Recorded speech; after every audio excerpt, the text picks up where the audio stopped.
Yo, what is going on YouTube? I am Germ here. So it's really funny that recently we've had the Double Lift and TSM and Reginald back and forth recently, and we're definitely going to talk about that at some point today as well. But another story that keeps popping up that just won't go away is G2 Carlos against PERKZ and that ongoing saga, scenario, drama, all the stuff regarding that. And we got some very new, very spicy information coming out today about that one that we're going to talk about. So yeah, definitely make sure you guys check out the first link in the description below for my Twitch stream, twitch.tv/I_am_germ. That's usually where I talk about everything first. It's also a very great way to, interact with me live, ask any questions you have, have some fun discussion with an awesome community. So check that out. Drop a follow, maybe a prime, maybe a sub. That'd be awesome. But with that being said, let's get right into this one.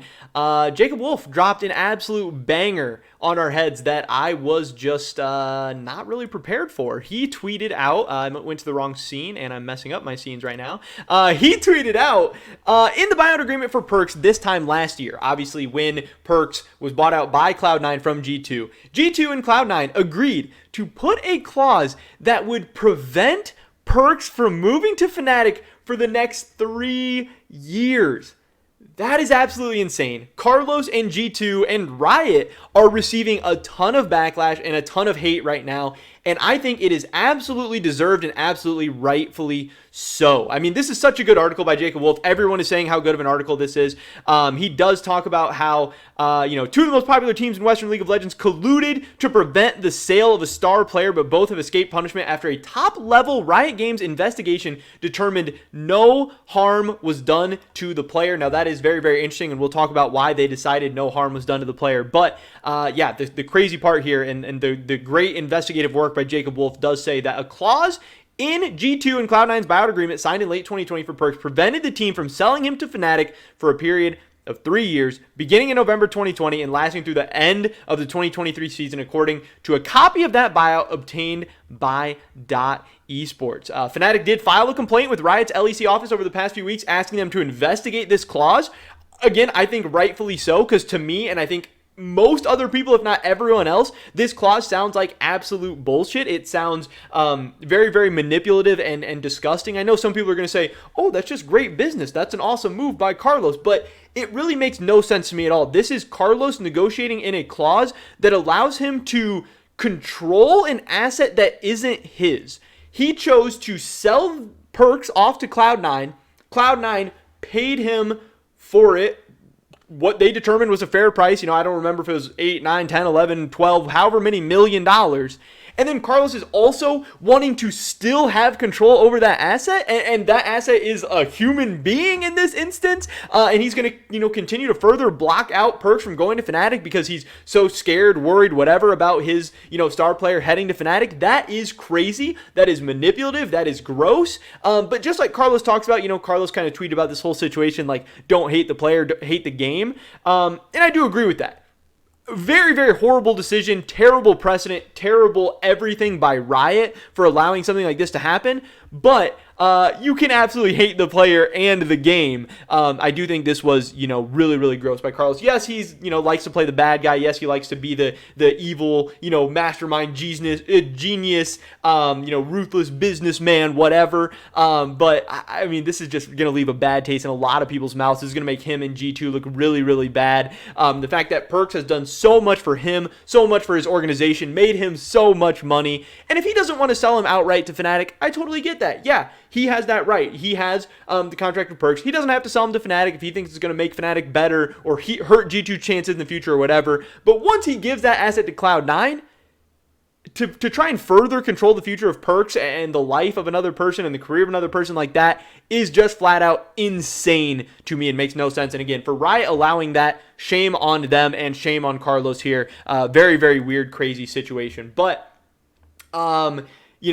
Riot's LCS department had previously approved the G2 and Cloud9 buyout after it was signed in November 2020. The issue was elevated to Riot's global department, given the involvement of both the teams in the LEC and LCS, which again, I think totally makes sense. However, following this investigation, Riot Global determined that the clause did not affect the star mid laners team options for the 2022 season. And that kind of sounds weird, but it actually makes sense because Riot Global found it did not impact PERKZ's prospects due to disagreements between Fnatic and Cloud9 over the cost of the buyout and PERKZ' salary. So this is saying that this didn't hurt PERKZ' chances of going to Fnatic in the 2022 season because Cloud9 and Fnatic couldn't agree on a buyout anyway, and they couldn't agree on PERKZ' salary. So if PERKZ wanted to go to Fnatic and Cloud9 wanted to send him there, it sounds like Riot still would have actually allowed it to happen. Because again, just because something is in a contract, that absolutely does not make it legally binding. There is, always ways to void parts of contracts. You can say parts of contracts, are not enforceable.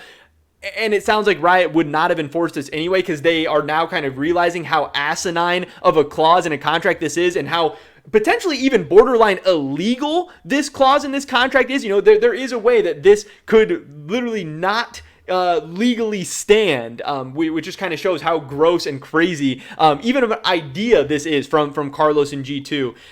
But yeah, really, really crazy. But in the end, hopefully it really didn't affect anything because again, it seems like Fnatic was not really going to be able to get PERKZ anyway just because of how the money and stuff's working out. We know Fnatic isn't exactly the richest organization in the world or anything like that. Some of the interesting stuff coming out of this, Carlos replied to this article and he said it makes sense. Cloud9 could have bought the player and then sold him to Fnatic on the very same day. And yes, that's absolutely true. Yes, Cloud9 could have bought him and sold him to Fnatic the very same day. That is extremely unrealistic. And again, you are not able to stop that. Who are you to stop Cloud9 from buying something for you, paying fair value price, and then yes, Cloud9 could sell to Fnatic if they thought that was the best decision for them. They can do whatever the hell they want because it is then their asset. You cannot, yes, I know, I get Carlos is a control freak and wants to control everything and wants to be as manipulative as possible while doing so. But yes, I'm sorry, buddy, you can't do that. He does go on to say that we made sure this could not be done. Okay, congratulations. He said this is standard and within the rules. One, absolutely is not standard. Show me another contract that says this in League of Legends, in anywhere. There have been a couple instances of this in pro sports. I know we talked about it a little bit, but most pro sports leagues are starting to ban this because of how disgusting it is. And again, potentially borderline illegal, if not fully illegal. But it's absolutely not standard. Him saying it's standard, just a flat out lie, at least to my knowledge, in my opinion, and within the rules. And yes, technically it's within the rules, seems to be a little bit of a gray area. He said, as proven by the trade being approved globally, that doesn't necessarily mean it's within the rules. That stuff changes. He said, you can't outplay me, bitch. And that is hilarious because the latest information and how this story ends is with an LOL Esports announcement saying, we want to clear up any confusion related to the G2 C9 transfer of PERKZ that took place last offseason. As reported, the transfer agreement includes a provision preventing C9 from freely transferring PERKZ to Fnatic. Onward, transfer restrictions is a novel issue within the professional LOL esports ecosystem. Our current rules governing player transfers do not explicitly prohibit restrictions on future transfers by the receiving team, but they don't explicitly allow it either, just to be clear.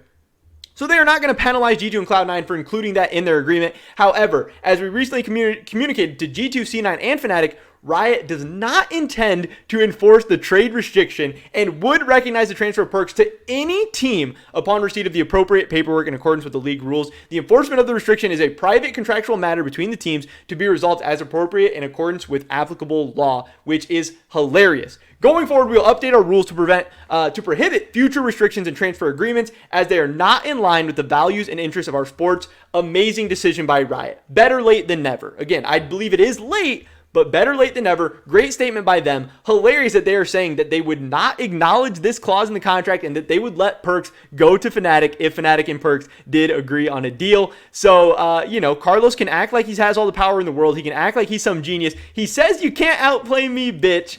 And he got outplayed by Riot. Is PERKZ going to Fnatic? No, but that's because of other options. It's not because Carlos outplayed them. PERKZ absolutely could have ended up at Fnatic. Carlos did not win here. He did not pull off some five-head move. He actually, ends up getting his clause rejected anyway, and just shows, how shady of a guy maybe he is at the end of the day, which, again, is really going to hurt, potentially, not for sure, but potentially hurt G2 in the long run as far as, a place for free agents to go, as far as, having business partners and people who want to work with them. We'll see how this all plays out in the end. But, man, pretty gross situation in my opinion. But that is pretty much it for this video today, guys. Definitely drop a like if you did enjoy it. I would appreciate it so much. Leave a comment down below. Do you think Carlos was right for trying to prevent PERKZ from going to Fnatic, or do you think he was wrong? I'd love to hear your thoughts and opinions. I'm definitely curious. Subscribe, tip today, and all my latest content. Hopefully catch you guys in the next one. But until then, peace!